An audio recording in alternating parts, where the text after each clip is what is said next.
Salut les Mortis, c'est Monsieur N. On se retrouve aujourd'hui pour cette nouvelle vidéo pour ajouter les équations de puissance et d'énergie à notre chaîne d'énergie. Bon visionnage à tous.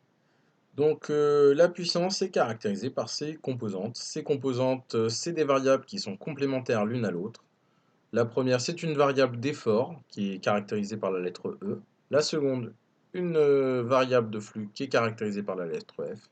Elle existe dans tous les domaines de la physique, ce qu'on peut voir dans le tableau suivant. Pour vous donner l'exemple du cas du domaine physique de l'électricité, l'effort est caractérisé par sa tension et elle est caractérisée par son flux en courant. Donc la puissance, on réalise le produit de E et de F, donc on obtient P est égal à l'effort multiplié par le flux. Cette équation fonctionne dans tous les types de puissance, et donc vous avez une équation sous le format électrique, sous format de P est égal U fois I, mécanique de translation P est égal à F fois V, mécanique de rotation P est égal à C oméga. Pour l'hydraulique, P est égal à la pression multipliée par le volume par le temps. Pour la mécanique thermique, P est égal à la température multipliée par l'énergie par la température seconde. L'énergie, quant à elle, elle est la primitive de la puissance en fonction du temps. On a donc une équation sous le format suivant qui va apparaître. En partant de P est égal à l'effort multiplié par le flux, vous obtenez une équation sous le format de l'énergie est égale à la puissance multipliée par la dérivée du temps, donc la différence entre deux périodes de temps. Donc E, donc l'énergie est égale à l'effort multiplié par le flux multiplié par l'écart de temps. Donc on obtient bien une équation finale d'effort multiplié par le flux multiplié par l'écart de temps entre la période 0 et la période 1. La problématique de la variation d'effort, elle se voit à travers ce tableau, où vous avez une abscisse qui est exprimée en termes de temps en secondes et en termes de joules au niveau de l'ordonnée. Donc vous avez dans la théorie une ligne droite qui montre une variation constante, sauf que en général, les variations d'effort se font en général de manière, inhomogène, donc variable sur toute la longueur de la courbe. Donc pour vous donner l'exemple, je vous prends le cas de la puissance égale à la force multipliée par la vitesse et vous obtenez quelque chose en énergie qui est très différent parce que vous n'avez pas les mêmes paramètres qui rentrent en compte.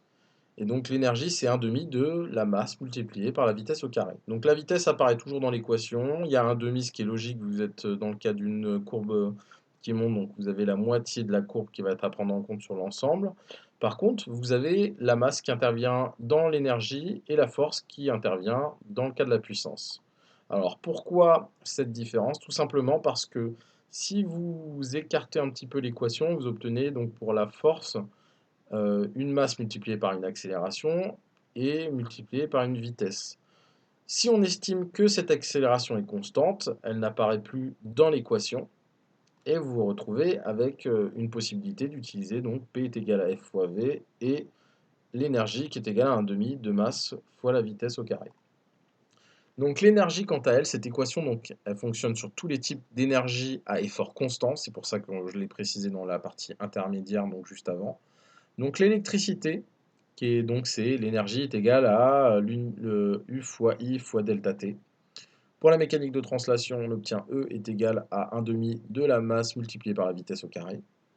Pour la mécanique de rotation, l'énergie c'est égal à un demi de J oméga carré, avec J étant le moment d'inertie exprimé en kilogrammes par mètre carré.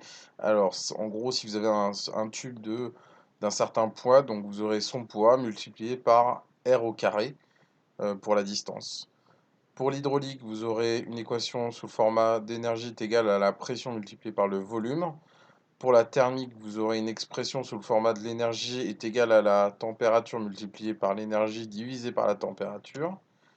Et la représentation donc pour la chaîne d'énergie, en prenant un bloc fonctionnel quelconque, on ajoutera donc ces zones de calcul, ces équations-là dans ces zones-là, donc au niveau des puissances d'entrée, puissance énergie d'entrée, puissance de sortie, énergie de sortie. Alors l'exemple pour un moteur électrique, donc si vous commencez d'une énergie électrique que vous transformez en énergie mécanique de rotation, on aura Donc la puissance de sortie est égale au rendement multiplié par la puissance d'entrée. Du coup, on aura C oméga est égal à rendement multiplié par U fois I. Et pour l'énergie de sortie est égale au rendement multiplié par l'énergie d'entrée, on aura J oméga carré est égal à rendement multiplié par U fois I fois delta T. Voilà, c'est tout pour cette vidéo. On se retrouve bientôt pour la suite. Salut!